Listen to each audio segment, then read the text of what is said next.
Pemerintah Sumatera Selatan bersama Komite Percepatan Penyediaan Infrastruktur Prioritas melaksanakan rapat koordinasi proyek strategis nasional yang ada di Sumatera Selatan di Gria Agung, dan rapat dipimpin Gubernur Sumsel Ellen Setiadi.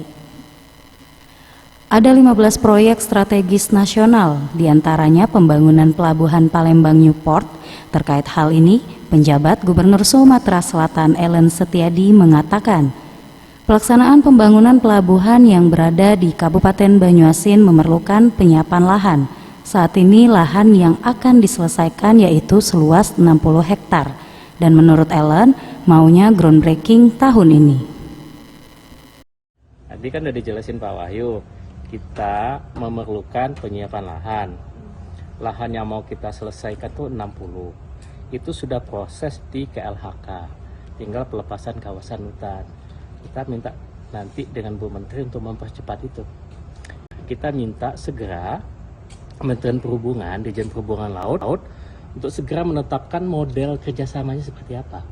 Apakah KPBU atau KPS dan lain sebagainya. Ini mereka minta waktu, ya paling lambat sebulan ini mereka sudah tetapkan lah seperti apa, sehingga prosesnya bisa diselesaikan nanti segera. Harapan kita, bukan harapan ya, maunya kita tahun ini. Sementara itu, staf khusus bidang percepatan pembangunan wilayah, pembangunan infrastruktur dan investasi Kementerian Perekonomian RI, Wahyu Utomo menjelaskan, pembangunan Pelabuhan Tanjung Carat menjadi prioritas lantaran kondisi Pelabuhan Bom Baru yang merupakan pelabuhan sungai, sehingga ada batasan mulai dari sedimentasi maupun jumlah kapal yang bisa masuk. Ia menambahkan untuk lahan 60 hektar yang sudah siap itu akan didorong, akan tetapi di area pendukungnya memang masih ada beberapa kendala dan diminta untuk terselesaikan di tahun ini. Ya, itu kita harapkan begitu, karena Pak Gubernur juga kan tadi sampaikan ini harus difokuskan yang 60 hektar ini.